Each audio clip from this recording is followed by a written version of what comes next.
Penses-tu que le peuple corse est ouvert d'esprit au sujet des LGBT? Non, à ce niveau-là, moyen, pas très ouvert d'esprit. Absolument pas. En étant honnête, non. Même si homosexuel, c'est pas grave. Parce que, enfin, faut pas laisser les gens se faire harceler. Parce qu'après, il y en a, ils sont morts à cause du harcèlement.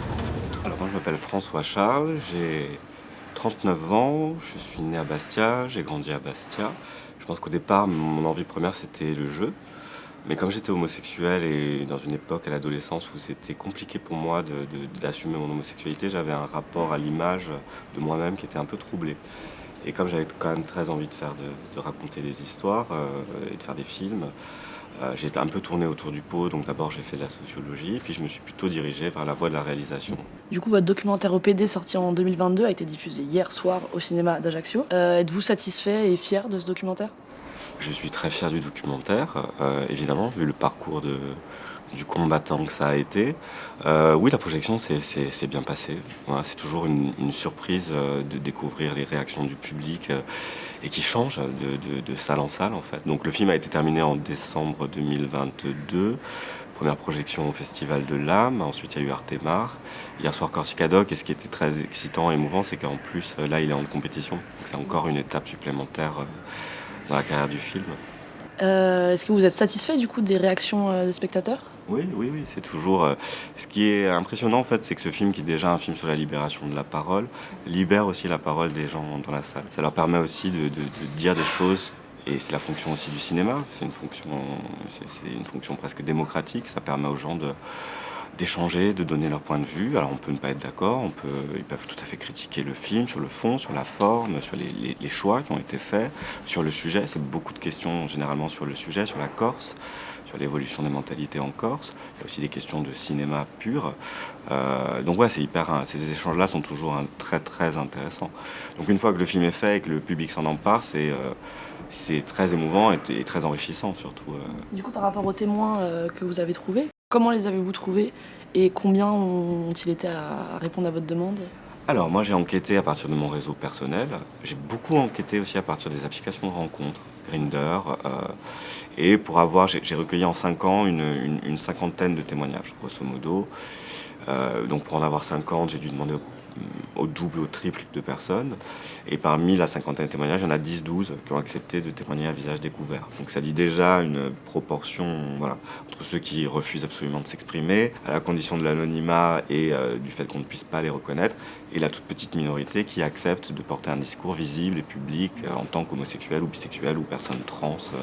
Voilà, ça dit déjà quelque chose. Est-ce que vous avez senti que certains témoins étaient réticents? Ah oui, oui, oui. L'essentiel des gens que j'ai approchés n'ont pas voulu témoigner parce que ce sont des personnes. Enfin, pour x, y raison, il y a le dispositif cinématographique, mais il y a aussi des gens qui.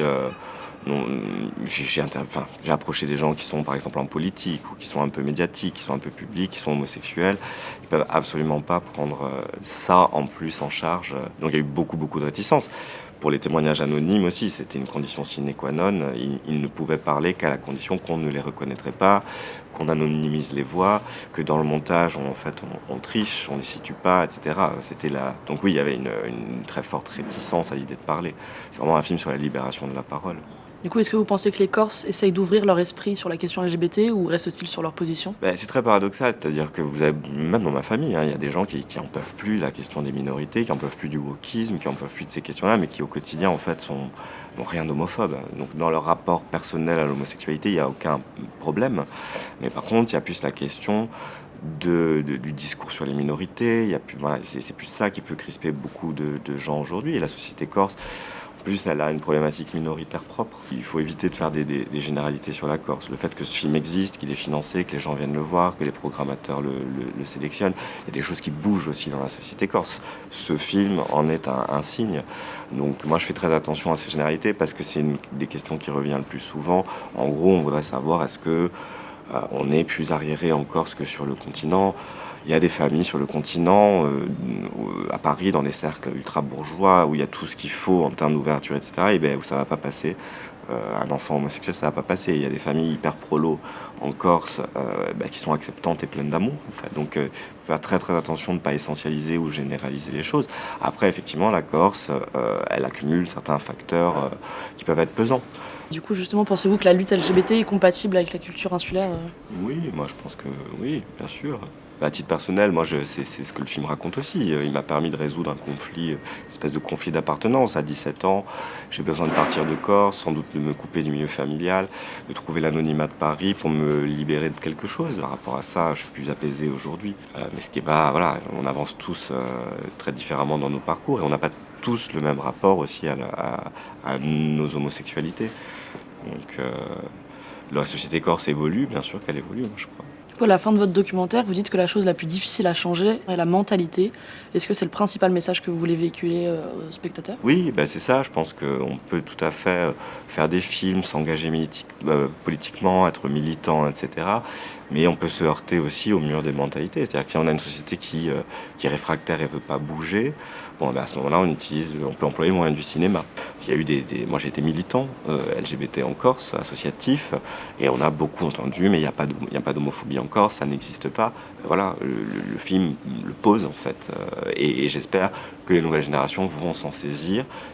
Que ça va être un document de référence pour d'autres réalisateurs, d'autres réalisatrices, de mener leurs propres réflexions, d'avancer sur ces combats-là. Voilà, si ça peut servir à ça, la mission est accomplie.